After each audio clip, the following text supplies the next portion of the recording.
interviews for the artists who are partaking in life. So can you please let the people know who you are and yeah. Hi Stasia, I'm Lithemba Nziweni. I'm a visual artist, currently based in Grahamstown, but I'm originally from Ixas. Okay. So I hear this is your first exhibition through NAF. How has that experience been? It's been amazing. NAF is a great platform to showcase your work to an audience that wouldn't normally be aware or exposed to your work in the international audience, people from out of town, out of the province, out of the country, even people from around town that wouldn't normally be exposed to your work through your own platforms and just your own way of doing things. Because I've been putting together my own shows for the past 2 years, but I think doing it through NAF now is able to invite people that wouldn't normally do it if I was doing it independently. So it's been amazing. I've met a wide range of people that come from different walks of life. I've had really interesting conversations. I've had really amazing positive feedback and constructive criticism on how I can do better. People that are experts in the field that I wouldn't have access to in the normal circumstances. I'm based in Grahamstown, So it's been amazing. Also just to get the word out there about the project and what it's about, and having the project reach as many people as possible. So it's been great.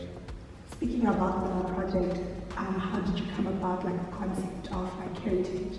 Hairitage originally stems from just internal conversations I was having with myself in relation to my hair.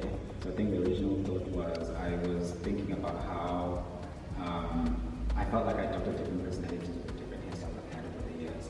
So I thought that was a very interesting thought. So I started investigating the idea further as to the role that hair has played just in my journey of life and just my identity as a person in a religious context, in a spiritual context, politically, traditionally as well, and just exploring all of these themes attached to hair and the role that hair has played in my life in certain contexts.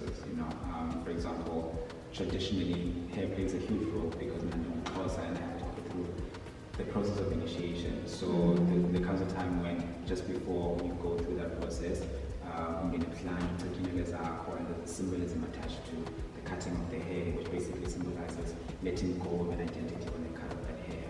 And all the hair that grows after you've gone through the process is hair that grows of a brand new identity, of a brand new person essentially. You're no longer, it's like how you boy to manhood. And the cutting of the hair symbolizes letting go of one identity and taking up an entirely new identity, So just exploring all of these different themes attached to my hair, also just politically. Now, when I was a teenager, I went to a predominantly white school. We went to one Model C schools, which was predominantly just white people, like white teachers, white staff, white administration. So I remember walking in with a really eccentric hairstyle, and they didn't know whether this was allowed or not allowed. And I remember getting called into the principal's office, and I was told that I needed to take it down because it was unneat. And I tried to tell them that the same fade haircut I had is the same fade haircut that Chad and Norman and all these white kids have when we walk into the barbershop and ask for the exact same hairstyle. So why is mine untidy and why is their hairstyle allowed in the school? So I think just that whole process and experience really radicalized me. And I think it was my introduction, or rather my first interaction with racism, because I really felt like just that whole thing was racist, because why should I cut my hair? Why is mine unneat, Because the only difference between me and the white kids with the exact same hairstyle is just the texture and the fact that I'm black. Otherwise it's exactly the same thing. So just thinking about hair in just a political context, and I realized that there's so many stories and so many journeys tied to our hair that we're never really aware of or cognizant about. So I then, because of all of these internal conversations, like what I just said to you, was just internal conversations, just what I was thinking, just by myself.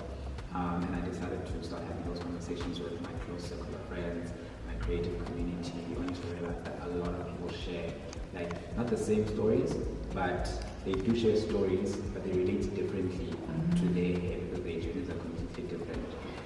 The symbolism attached to their hair and the meaning that they attach to their own hair is completely different. So I found it really interesting. I found the conversations very, very interesting. And I think because I'm a photographer, I decided that I wanted to have these conversations in a completely different platform, and I tried to find a creative way to basically represent these conversations that I really found interesting. And I decided that I wanted to make a photo series, but I then wanted to make it less about me and my own journey and document other people's journeys in relation to their hair, and just to get all of those stories. So yeah, I think that's how the photo series of Hairitage was born, and yeah, I've been at it ever since. It is a beautiful concept, I must say. I see these are your work. I'm sure you've done lots of work. Why did you choose these ones specifically?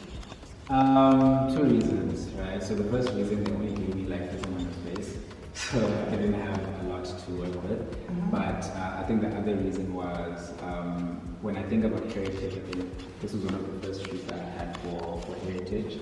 So when I took these images, I mean, we didn't know each other with Arden, and we only met during this in 2022. That was the first time we ever met, and that's actually when I think we had to shoot the day after. So when I took this specific work and we created this concept, I hadn't done a lot of work for Hairitage at the time. This was one of the first shoots, and when we created this, for me, it represented exactly what I wanted Hairitage to be. You know, when you look at an image and it almost like sparks a lot of curiosity as to what's going on here, you know, what is this about? So for me, every time I look at this image, it really represents Hairitage and what I've always wanted Hairitage to be like. And then the rest of the images are like very unique stories of these 2 people's journeys. Like Alpha were exploring the theme of home, which is something I've always wanted to explore, you know.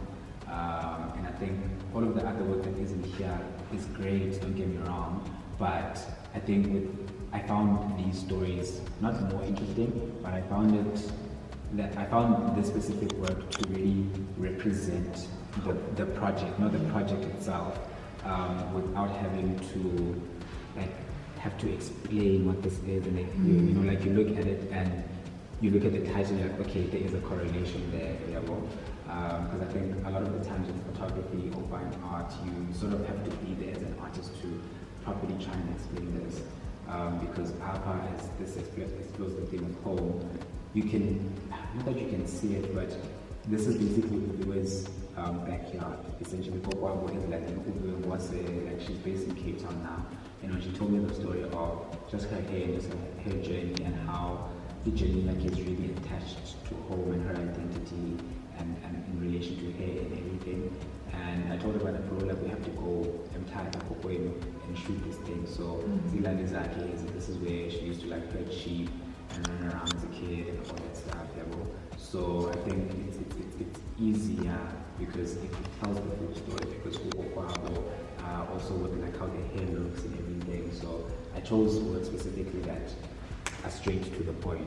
I think even if they're a bit abstract, they make more sense when they are a full collection. With A's, I feel like they tell the story even though it's just 3 or 4 images. Cool. I must say this is like a beautiful art pieces. What my last question is, now that you've done NAF is coming to end, what is your next move? I have a collaboration now with Sanlam for Hairitage. So there's an the opening night for the exhibition is on Thursday. So I'm collaborating with Sanlam through Hairitage. So there's that, and then I'm also working towards the official 3rd annual exhibition for Hairitage, and also collaborating with some really cool people and some really cool brands and organizations there. But obviously I'll wait until everything is final before I can announce, you know. So I think for me the point is to, not the point but the plan now is to grow Hairitage and make sure that it reaches as many people as possible. So I'm planning on working with as many people as possible. And now I need to start creating new work for the new upcoming exhibition. So I'm really excited to finally get the ball rolling in terms of like creating the work that I'll be showcasing at the end of the year for Hairitage. So yeah, but the immediate thing now would be the Sanlam exhibition that's happening in Sandton this week.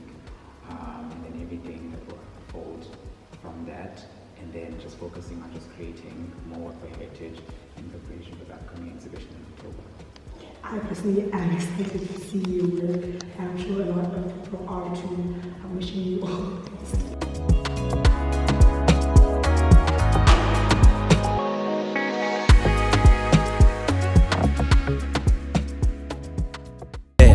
He's kind, hair kind, my kind. This is Makhanda.